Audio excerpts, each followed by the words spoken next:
Hello students, welcome back. Chapter number 11 का last part है बच्चों ये। ठीक है, काफी दिन से वीडियो नहीं ला पाया, इसके पीछे बहुत सारे रीजंस हैं। ठीक है, लेकिन आपको अंतिम जो इसका पार्ट है वो मैं आपको दे रहा हूँ। ठीक है, इसमें हम पढ़ने वाले हैं बच्चों ट्रांसफार्मर, ट्रांसफार्मर की क्रियाविधि, रचना। ठीक है, और ट्रांसफार्मर में होने वाली हानियां। बहुत ही महत्वपूर्ण परीक्षा की दृष्टि से बच्चों ये लगातार पेपरों में पूछे जाने वाला सवाल है, तो इसे थोड़ा ध्यान से पढ़िएगा। बहुत ही अच्छा सवाल है बच्चों, और मैंने इसमें पूरी बारीकियों के साथ में बहुत ही सरल भाषा में आपको समझा दिया गया है। डायरेक्ट आपके दिमाग में फिट नहीं हो जाए तो डिसलाइक कर देना। ठीक है, अगर समझ में आ जाए तो वीडियो को लाइक और शेयर जरूर कर देना। ठीक है, ट्रांसफार्मर की बात करते हैं बच्चों। अन्योन्य प्रेरण की घटना पर आधारित एक ऐसी युक्ति है जिसका उपयोग प्रत्यावर्ती धारा के विभव को परिवर्तित करने के लिए किया जाता है। अगर आपसे पूछा जाए ट्रांसफार्मर क्या चीज है, तो आप कहेंगे बच्चों ये क्या है? अन्योन्य प्रेरण की घटना पर आधारित एक ऐसी युक्ति है। अन्योन्य प्रेरण आप जानते ही, म्यूचुअल इंडक्शन। ठीक है, जब पास पास रखी दो कुंडलियों में से किसी एक में धारा के मान में परिवर्तन किया जाता है, दूसरी कुंडली के तल से बद्ध चुंबकीय फ्लक्स में परिवर्तन के कारण विद्युत वाहक बल उत्पन्न हो जाता है ना। ये क्या है? अन्योन्य प्रेरण आपने पढ़ा था। तो अन्योन्य प्रेरण की घटना पर आधारित एक ऐसी युक्ति है जिसका उपयोग प्रत्यावर्ती धारा के विभव को परिवर्तित करने के लिए किया जाता है। और प्रत्यावर्ती धारा के विभव को ही बदला जा सकता है बच्चों, दिष्ट धारा के विभव को नहीं बदला जा सकता। तो ध्यान दीजिएगा, तो ये ट्रांसफार्मर ये काम करता है। मेरे प्यारे बच्चों ध्यान दें, देखो काफी महत्वपूर्ण बात है। ट्रांसफार्मर दो प्रकार के होते हैं। ट्रांसफार्मर कितने प्रकार के? दो प्रकार के होते हैं, उच्चाई ट्रांसफार्मर और अपचयी ट्रांसफार्मर। उच्चाई ट्रांसफार्मर और अपचयी ट्रांसफार्मर। अच्छा, उच्चाई ट्रांसफार्मर क्या करता है? उच्चाई, उच्चाई मतलब ऊंचा करता होगा। किस चीज को? विभव को करता होगा, क्योंकि विभव ही बदलता है ये। तो हमने कहा इसके द्वारा प्रबल प्रत्यावर्ती धारा के निम्न विभव को, प्रबल प्रत्यावर्ती धारा के निम्न विभव को, प्रत्यावर्ती धारा कैसी है? प्रबल है। विभव कैसा है? निम्न है। निर्बल प्रत्यावर्ती धारा के उच्च विभव में बदलता है। यानी विभव, विभव यहाँ पे कम था, उसको उच्च करता है। पहले धारा ज्यादा थी, विभव कम था, अब धारा कम है, विभव ज्यादा है, वोल्टेज हाई हो जाते हैं। यानी उच्च ट्रांसफार्मर प्रबल प्रत्यावर्ती धारा के निम्न विभव को दुर्बल प्रत्यावर्ती धारा के उच्च विभव में बदलता है। अपचयी ट्रांसफार्मर की बात करें, इसके द्वारा उच्च ट्रांसफार्मर इसका अपोजिट काम करता है बच्चों। इसके द्वारा निर्बल प्रत्यावर्ती धारा के उच्च विभव को, उच्च विभव को प्रबल प्रबल प्रत्यावर्ती धारा के निम्न विभव में बदला जाता है बच्चों। निम्न विभव में बदला जाता है। अब जैसे मान लो आपने देखा होगा 11,000 volt, 55,000 volt, 77,000 volt, 75,000, 99,000 volt, 98,000 volt के ऐसे करके तार जा रहे हैं। तो जब एक स्थान से दूसरे स्थान पर विद्युत धारा को भेजा जाता है तो हाई वोल्टेज करके भेजा जाता है। और आपने देखा होगा जब आपके घर पे लाइट आती है तो 220 वोल्ट। ठीक है, तो वो जो हाई वोल्टेज है 11,000 वोल्ट को, ये जो ट्रांसफार्मर हमारे आसपास लगे रहते हैं वो 220 वोल्ट में कन्वर्ट करते हैं। वो क्या है? अपचयी ट्रांसफार्मर में। अब जब हमें कहीं दूसरी जगह भेजनी है तो उच्चयी ट्रांसफार्मर का इस्तेमाल करते हैं। उससे निम्न जो विभव है, निम्न विभव है, उसको उच्च विभव में कन्वर्ट करके भेजा जाता है। तब ये दोनों ट्रांसफार्मर, यहाँ उच्चाई और जब हमें इसे यूज करना होता है, कंजप्शन करना होता है 11,000 वोल्ट को 220 में, तब अपचयी ट्रांसफार्मर का उपयोग हम कर लेते हैं।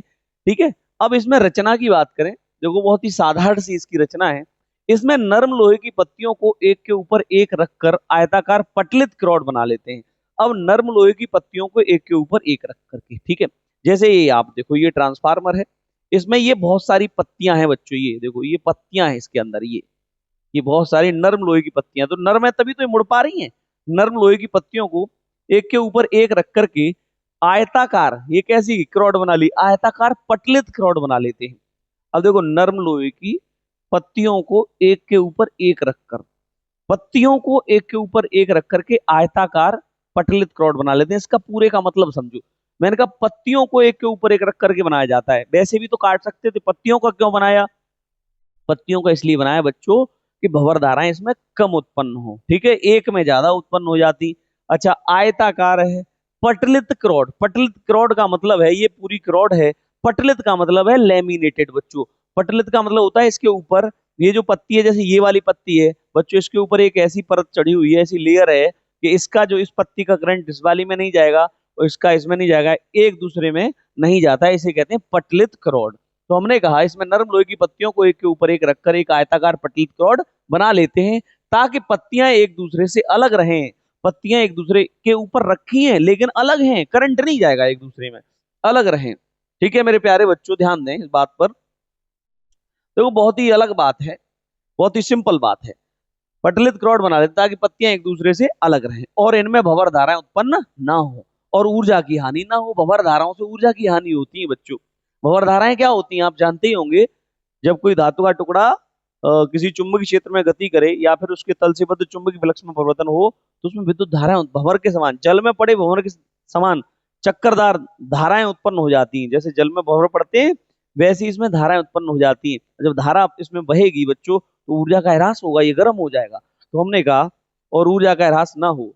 इस क्रॉड पर तांबे के तारों की दो कुंडलियां लपेटी जाती हैं, यानी एक कुंडली इधर से एक कुंडली इधर से, दो कुंडलियां इसमें लपेटी जाती हैं जो जो क्रॉड और एक दूसरे से अलग रहती हैं। यानी जो जो जो कुंडलियां होती हैं वे एक दूसरे से अलग रहती हैं, क्रॉड से भी अलग रहती हैं बच्चों। ठीक है, इसमें एक कुंडली मोटी व कम फेरों की होती है। इसमें एक कुंडली क्या होती है, कम फेरों की होती है बच्चों। यहाँ देख रहे हैं आप, ये कम फेरों की कुंडली है, इसमें कम फेरे और ये मोटी होती है, तथा दूसरी कुंडली ज्यादा फेरों की होती है और पतली होती है। ठीक है, अधिक फेरों की और पतली होती है। उच्चाई ट्रांसफार्मर में प्राथमिक कुंडली कम फेरों वाली तथा द्वितीयक अधिक फेरों वाली होती है, जबकि अपचाई में इसके विपरीत होता है। अगर आपको उच्चाई ट्रांसफार्मर बनाना है तो पहले वाली कुंडली को आप छोटी रखिएगा, मोटी रखिएगा, और दूसरी वाली कुंडली को पतले तारों की रखिए और अधिक फेरों वाली रखिए। बात समझ में आई आपको बच्चों? ये रचना हो गई ट्रांसफार्मर की। उम्मीद करता हूं सब बच्चों को समझ में आ रहा ही होगा। ठीक है, नेक्स्ट बात करते हैं, आगे की तरफ बढ़ते हैं। क्रिया विधि की बात करें बच्चों, इसमें हमने कहा माना प्राथमिक कुंडली में फेरों की संख्या एनपी है। एन यानी प्राइमरी कोयल में फेरों की संख्या एनपी। माना प्राथमिक कुंडली में फेरों की संख्या एनपी तथा द्वितीय कुंडली में फेरों की संख्या एनएस है। ठीक है, प्राथमिक कुंडली में फेरों की संख्या एनपी तथा द्वितीय कुंडली में फेरों की संख्या एनएस है। जब प्राथमिक कुंडली में धारा प्रवाहित की जाती है तो स्व प्रेरण की घटना के कारण इसमें विद्युत भागफल उत्पन्न हो जाता है। ये तो सिंपल सी बात है। पहली कुंडली में फेरों की संख्या तो माननी पड़ेगी ना कुछ कुछ, तो हमने कहा एनपी है, दूसरी कुंडली में एनएस है। अब प्राथमिक कुंडली में धारा प्रवाहित करोगे तो उसमें स्व प्रेरण की घटना होती है, सेल्फ इंडक्शन, आप जानते ही। जब किसी कुंडली में विद्युत धारा प्रवाहित की जाती है तो उसी कुंडली के तल से बद्ध चुंबकीय फ्लक्स में परिवर्तन के कारण विद्युत भागबल उत्पन्न हो जाता है। इस घटना को स्व प्रेरण कहते हैं। मैंने आपको पढ़ाया बच्चों बहुत अच्छे से। ठीक है, स्व प्रेरण कहते हैं। और ये इसमें क्या हो जाता है बच्चों, जब प्राथमिक कुंडली में धारा प्रवाहित की जाती है तो उसी कुंडली के तल से बद्ध सॉरी तो उस कुंडली में क्या होता है, स्व प्रेरण की घटना हो जाती है और विद्युत भागबल उत्पन्न हो जाता है। मेरे प्यारे बच्चों, विद्युत वाहक बल की बात करता हूं। विद्युत वाहक बल क्या हो जाएगा उत्पन्न, अगर मैं कहूं प्राथमिक कुंडली में विद्युत वाहक बल ईपी हो रहा है उत्पन्न, ईपी बराबर माइनस के एनपी और delta phi B upon delta T. ये कहां से, फैराडे के नियम से। विद्युत चुंबकीय प्रेरण संबंधी फैराडे का दूसरा नियम है कि नहीं है, तो ये समीकरण फर्स्ट बना दो। कहां से, फैराडे के नियम से बना दो। फैराडे के नियम से ये इसमें विद्युत वाहक बल उत्पन्न होगा। राइट। अच्छा, प्राथमिक कुंडली में धारा प्रवाह के कारण द्वितीय कुंडली में अन्योन पीड़ की घटना होगी। अगर पहली कुंडली में धारा प्रवाहित करेंगे तो दूसरी कुंडली के तल से बद्ध चुंबकीय फ्लक्स में परिवर्तन होता है, तो ये अन्योन पीड़ की घटना होती है। और दूसरी कुंडली में भी विद्युत भागबल उत्पन्न हो जाता है। यदि द्वितीय कुंडली में विद्युत भागबल ईएस है तो बेटा ईएस बराबर, फिर उसमें विद्युत भागबल का मान क्या होगा, माइनस के एनएस और delta phi B upon delta T. बोलो, ये समीकरण नंबर सेकंड। ठीक है, अब बच्चों समीकरण फर्स्ट में सेकंड से दे दो भाग। समीकरण फर्स्ट में सेकंड से क्या कर दो, भाग दे दो। तो मेरे प्यारे बच्चों आप कर देंगे ईपी अपॉन ईएस बराबर माइनस के एनपी अपॉन एनएस, माइनस के एनपी अपॉन एनएस इंटू ऊपर delta phi B upon delta T, delta phi B upon delta T upon delta phi B upon delta T. ये इससे cut जाएगा, minus से minus cut जाएगा, तो ये आ जाएगा बच्चों ईपी अपॉन ईएस बराबर एनपी अपॉन एनएस। ठीक है, कोई दिक्कत है इसमें बच्चों? अगर कोई परेशानी है तो आप तत्काल में मुझे बताएं, ठीक है, तो आपकी समस्या का समाधान किया जाएगा। ईपी अपॉन ई एस बराबर एनपी अपॉन एन एस। यहाँ तक हम आ गए हैं। नेक्स्ट आगे की तरफ बच्चों बढ़ते हैं। यदि प्राथमिक कुंडली का प्रतिरोध नगण्य है, अगर पहली कुंडली का प्रतिरोध नगण्य है तो विद्युत भागबल जो ईपी है ना बच्चों, जो विद्युत भागबल है ईपी विभवांतर बीएस के बराबर होगा। ठीक है, अगर प्राथमिक कुंडली का प्रतिरोध नगण्य है तो जब प्रतिरोध ही नहीं लग रहा तो जितना विद्युत भागबल होगा उतना ही क्या होगा, विभवांतर होगा। तो जो ईपी है वो बीपी के बराबर होगा। तथा द्वितीय कुंडली का परपथ अगर खुला है, जैसे कि ये तो यहाँ पे ठीक है, हमने अभी बता दिया। अगर द्वितीय परपथ खुला है, खुला का मतलब उसमें धारा नहीं बह रही। अगर दूसरी वाली कुंडली का सर्किट खुला हुआ है यानी उसमें धारा नहीं बह रही, तो जो विद्युत भागबल ईएस है दूसरी कुंडली का, वो उसके स्रों के बीच के विभवांतर के बराबर होगा। तब हम कह सकते हैं बच्चों, तब आप कह सकते हो ईपी बराबर बीपी तथा तथा ईएस बराबर बीएस। चूंकि आपने यहां पहले देखा है इस समीकरण थर्ड के अंदर, यहां समीकरण थर्ड बना दो। समीकरण थर्ड से ईपी और ईएस यहां पहले से दे रखे हैं। ईपी बीपी के बराबर है, ईएस बीपी बीएस के बराबर है, तो मैं इनको इक्वेट कर सकता हूं। मैं कह सकता हूं समीकरण थर्ड से, नाउ समीकरण थर्ड से बच्चों, थर्ड से बेटा यहाँ पे ईपी, देखो यहाँ ईपी है तो मैं ईपी के सामने बीपी लिख सकता हूं। देखो बीपी अपॉन बीएस बराबर ये ईपी अपॉन ईएस बराबर एनपी अपॉन एनएस। ये समीकरण हो जाएगा आपका। ये समीकरण आपका थर्ड था बच्चों, ईपी अपॉन ईएस बराबर एनपी अपॉन एनएस। चूंकि ईपी बीपी के बराबर है, ईएस बीएस के बराबर है, तो मैंने इनको बराबर लिख दिया। अब इनका रिजल्ट कुछ भी आएगा ना तो उसे हम स्मॉल आर लिखते हैं। भाई इनका परिणाम तो कुछ आएगा ना, कि नहीं, इन दोनों इनका किसी का भी सॉल्यूशन करेंगे, इसका या इसका, तो जो परिणाम आएगा वो किसी न किसी संख्या के बराबर होता है। तो हम यहाँ पे एक रेशियो मान लेते हैं जिसे हम परिणमन अनुपात कहते हैं। यहाँ पर आर क्या है, यहाँ आर एक परिणमन अनुपात है बच्चों। आर क्या है, यहाँ आर परिणमन परिणमन अनुपात है। परिणमन मतलब रिजल्टेंट, अनुपात परिणामी अनुपात है। ठीक है बेटा, परिणमन अनुपात है। नेक्स्ट बात करते हैं यहाँ पे कि उच्चाई ट्रांसफार्मर के लिए जो परिणमन अनुपात का मान होता है वो 1 से अधिक होता है। उच्चाई ट्रांसफार्मर के लिए परिणमन अनुपात कितना होता है बेटा, 1 से अधिक होता है। औपचाई ट्रांसफार्मर के लिए उच्चाई ट्रांसफार्मर 1 से अधिक तथा अपचाई ट्रांसफार्मर 1 से कम होता है। 1 से क्या होता है, कम होता है। ठीक है बच्चों, अपचयी ट्रांसफार्मर के लिए 1 से कम होता है। ट्रांसफार्मर की दक्षता के अगर बारे में बात करें तो ट्रांसफार्मर की दक्षता को ईटा कहा जाता है। ईटा से प्रदर्शित करते हैं।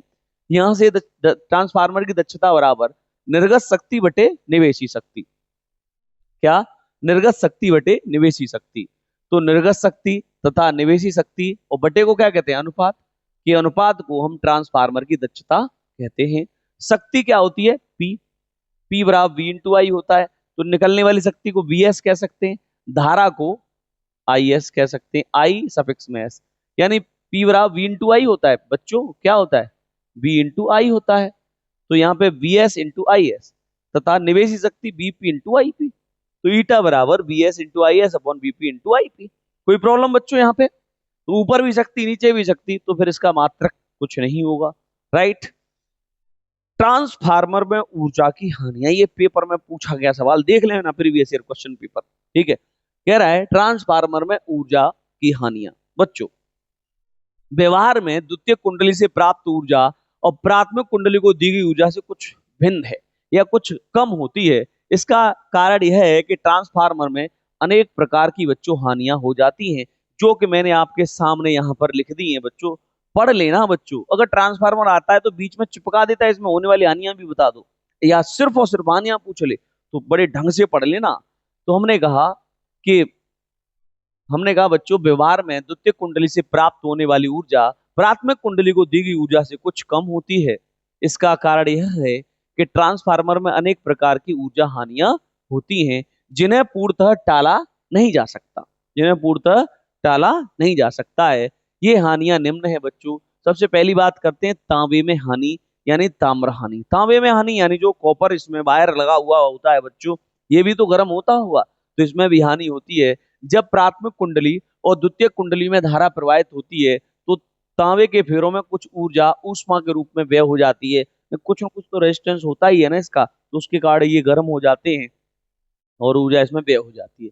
इस ऊष्मा को अवशोषित करने के लिए ट्रांसफार्मर के चारों ओर या तो ठंडी हवा या तेल को बच्चों इसमें प्रवाहित कर देते हैं। या तो ठंडी हवा इसमें बच्चों इसके चारों तरफ ट्रांसफार्मर के, या फिर बच्चों तेल प्रवाहित इसमें कर देते हैं। दूसरी बात करते हैं भंवर धाराओं में हानि। भंवर धाराओं में हानि, भंवर धाराओं में हानि की बात करें बच्चों तो ट्रांसफार्मर की लोहे की रॉड में भंवर धाराएं स्थापित होने से कुछ ऊर्जा ऊष्मा के रूप में व्यय हो जाती है। बच्चों ट्रांसफार्मर की लोहे की जो रॉड है, अब पूर्ण रूप से तो इसमें ये भंवर धाराएं खत्म नहीं की जा सकती, कुछ न कुछ तो होंगी ना, ये छोटी छोटी पत्तियां इनमें भी होंगी। तो बच्चों भंवर धाराएं उत्पन्न हो जाती हैं। भंवर धाराएं उत्पन्न होने के कारण कुछ न कुछ ऊर्जा ह्रास हो जाता है इसमें भी, जिसे क्रोड को पटलित करके कम किया जा सकता है। और हम इसे पटलित करके इसे कम कर सकते हैं, थोड़ा सा, पूरी तरह से समाप्त नहीं कर सकते। फ्लक्स हानि की बात करें, प्रथम प्राथमिक कुंडली और द्वितीय कुंडली का युग्मन कभी कभी पूर्ण नहीं होता, या कहें कभी भी पूर्ण नहीं होता है। कभी भी पूर्ण नहीं होता है यानी कि ये जो फेरों की संख्या है और जो दूसरे कुंडली के फेरों की संख्या है वो कभी भी बराबर नहीं होती है। तो कुछ फेरे इससे एक्स्ट्रा होते हैं, ठीक है।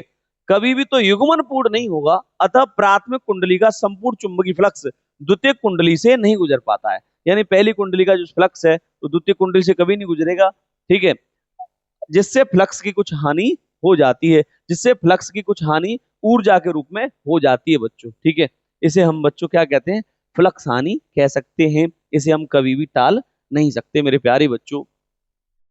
ट्रांसफार्मर की और दो बातें यहाँ पे जान लीजिए। ट्रांसफार्मर का उपयोग विद्युत शक्ति को एक स्थान से दूसरे स्थान पर भेजने में किया जाता है, ये तो आप जानते ही हैं। और दूसरी बात, ट्रांसफार्मर, किसी भी ट्रांसफार्मर की दक्षता 100% नहीं होती है। आधुनिक ट्रांसफार्मरों की दक्षता बच्चों 90% तक होती है, ठीक है। और ये था ट्रांसफार्मर के बारे में सब कुछ बच्चों। और लास्ट टॉपिक है इस चैप्टर का 11 का, ये आपके सामने पेश कर रहा हूं। प्रत्यावर्ती धारा की दुष्ट धारा की तुलना में उपयोगिता। प्रत्यावर्ती धारा की दिष्ट धारा की तुलना में उपयोगिता, क्या उपयोगिता है ये देख लो। पहली बात, प्रत्यावर्ती धारा को एक स्थान से दूसरे स्थान तक आसानी से भेजा जा सकता है, किंतु दिष्ट धारा को नहीं भेजा जा सकता बच्चों। और या भेजेंगे भी तो उसे अधिक ऊर्जा व्यय करनी पड़ती है। यानी कि एक तार से एक छोटे से सेल की धारा को, या कहें तो एक बैटरी की धारा को हम 2-4 किलोमीटर तक भी भेजेंगे तो वो तार का जो प्रतिरोध है वो धारा उसको जाने नहीं देगा वहां पे, यानी कि बहुत ज्यादा ऊर्जा का व्यय हो जाता है। लेकिन प्रत्यावर्ती धारा को एक स्थान से आसानी से दूसरे स्थान पर भेजा जा सकता है। दूसरी बात करें, प्रत्यावर्ती धारा को चौक कुंडली द्वारा कम ऊर्जा ह्रास पर नियंत्रित कर सकते हैं। मैंने चौक कुंडली बच्चों आपको पढ़ाई उसको, ठीक है, बहुत बेहतरीन तरीके से आपको मैंने बच्चों उसमें समझाया है। प्रत्यावर्ती धारा को चौक कुंडली द्वारा कम ऊर्जा ह्रास पर नियंत्रित कर सकते हैं। यानी चौक कुंडली लगाकर प्रत्यावर्ती धारा को कम ऊर्जा ह्रास पर कम कर सकते हैं, ऊर्जा का लॉस कम हो और धारा भी नियंत्रित हो जाती है। जबकि दिष्ट धारा को नियंत्रित करने में अधिक ऊर्जा का ह्रास होता है, यानी इसमें प्रतिरोध ही लगाना पड़ता है। आगे बात करते हैं बच्चों, प्रत्यावर्ती धारा को दिष्ट धारा में बदला जा सकता है। यानी कि ये इसमें एक बेनिफिट है, प्रत्यावर्ती धारा को दिष्ट धारा में हम कन्वर्ट कर सकते हैं। जैसा कि आप चार्जर मोबाइल के लिए यूज करते हो, प्रत्यावर्ती धारा को वो दिष्ट धारा में कन्वर्ट करके आपके मोबाइल फोन को चार्ज करता है। ऐसे बहुत सारे एग्जाम्पल हैं। प्रत्यावर्ती धारा को छू लेने पर बहुत तेज झटका लग सकता है और मृत्यु भी हो सकती है, जबकि दिष्ट धारा से ऐसा नहीं होता है। दिष्ट धारा सेफ होती है बच्चों, ठीक है। तो आज के लिए इतना ही, चैप्टर फिनिश हो गया है। मुलाकात होगी नेक्स्ट वीडियो में। Thanks for watching, bye bye, take care.